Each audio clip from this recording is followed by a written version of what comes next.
A man was digging in Romania. Winter 1961. Nobody famous. Nowhere important. He was just doing his job. His shovel hit something. He pulled out 3 small pieces of clay, covered in marks. Deliberate marks. Organized marks. He had no idea what they said, but he knew instantly they weren't random. He photographed them, sent the images to scholars across Europe, and those scholars went silent, because they recognized the symbols. Not from Romania, from Mesopotamia, from ancient Sumer, a civilization 2,000 miles away, and supposedly thousands of years more advanced. Here's the problem. Those Sumerian symbols were dated to 3200 BC. These Romanian tablets, carbon dated to 5500 BC, 2,000 years older than the oldest writing on Earth. Someone had found the impossible. Then someone buried it, and almost no one knows this story. The discovery. The village is called Tartaria, in Transylvania. Population almost nothing. An archaeologist named Nicolae Vlasa was running a routine dig on a Neolithic site, the kind of work where you expect to find pottery shards and animal bones. What he found was a pit. Inside, burnt human bones, scattered clay figurines, a shell bracelet, and 3 tablets. The first, small, round, covered in animal figures. A goat, a branch, something that looks like a dog. The second, rectangular, geometric, lines dividing sections, marks inside each one. The third, the one that changed everything, also rectangular with a hole drilled through it. Symbols that scholars spent decades arguing about. Some read them as numbers, some as names, some as ritual markings. But everyone agreed on one thing. Whoever made these marks knew what they meant, and expected someone else to understand them too. That is what writing is. Communication across time, and these tablets pushed that timeline back by 2,000 years. A personal note. If this is the kind of history that never made it into your textbooks, the buried stuff, the inconvenient discoveries, hit subscribe.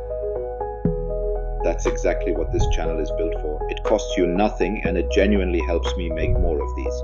Now back to the story. What IT means 7,500 years ago. For scale, the pyramids at Giza were built around 2500 BCE. These tablets predate the pyramids by 3,000 years. The standard story of civilization goes like this. Humans settled, farmed, built cities, and eventually writing emerged to manage the complexity. Writing is supposed to be the final achievement, the crowning moment of early civilization. But these tablets flip that. They suggest writing appeared in the Balkans, inside a culture called the Vincha, long before cities existed there, long before Sumer, which means one of 2 things. Either writing was invented multiple times, independently, in different parts of the world at different moments, which already breaks the standard model. Or there was contact, trade, migration. Shared knowledge between ancient Balkan peoples and Mesopotamia. Thousands of years before we thought that kind of exchange was possible. Maria Gimbutas, one of the most important archaeologists of the 20th century, studied the Vincha culture deeply. She said these weren't random marks. She said this was a proto-writing system, a language before language. She argued these people tracked seasons, recorded trades, honored the dead, and that last part matters more than most people realize. Remember the pit Vlasa found? The tablets weren't stored in a jar or buried in a house floor. They were inside a pit with burnt human bones. Someone placed these tablets with the dead deliberately. That's not record keeping.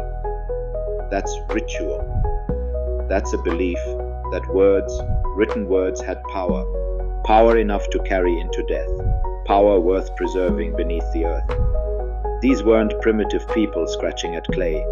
They had an inner life, a spiritual world, a sense that certain things needed to be remembered, even after the person holding them was gone. Why you haven't heard this? This is where it gets uncomfortable. When Vlasa published his findings, the pushback was immediate. Contamination. Misidentified layers. Coincidence. The symbols meant nothing, just parallel development. The academic world had already built its story, and Sumer was the center of it. Careers, textbooks, entire frameworks. Changing that story meant admitting something huge was wrong. There's also a political angle. Romania in 1961 was under communist rule. What left the country and when wasn't always up to the scientists. Vlasa's full findings took years to circulate. By then, other narratives had hardened. The tablets ended up in a museum in Cluj-Napoca, Romania.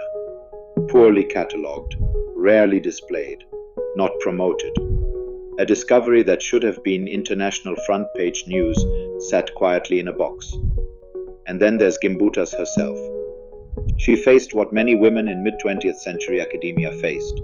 Her conclusions were called emotional, speculative. She talked about goddess cultures, matrilineal societies, women holding power and knowledge in the ancient world. The academic establishment did not want to hear it. Her reputation was attacked, her methodology questioned. She died in 1994, before she could see her work slowly rehabilitated. Because today, it is being revisited.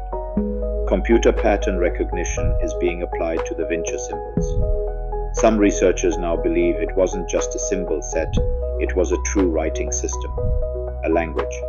One that spans hundreds of sites across Romania, Serbia, Bulgaria, Hungary. A consistent visual language spread across a wide geography over a long time.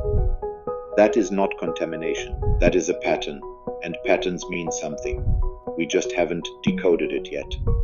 The Silence 3, clay tablets, 7,000 years old, found in a pit with burnt bones and a shell bracelet. A writing system nobody taught you about. A civilization complex enough to need written language, thousands of years before the civilization we call the beginning of everything. The question I keep coming back to is this. If these symbols are a language, a real one, what do they say? What was so important that someone carved it into clay and buried it with a body? What truth did they want preserved? We may never know. That silence is the most haunting part of this story. Not the discovery, the silence after it. Subscribe to Sri Unplugged if you want more history like this. The kind buried, forgotten, or quietly shelved. No fluff, no filler, just the history they didn't want you to find. It's free, and it's how I keep this channel alive. And tell me in the comments, which hidden history should I find next?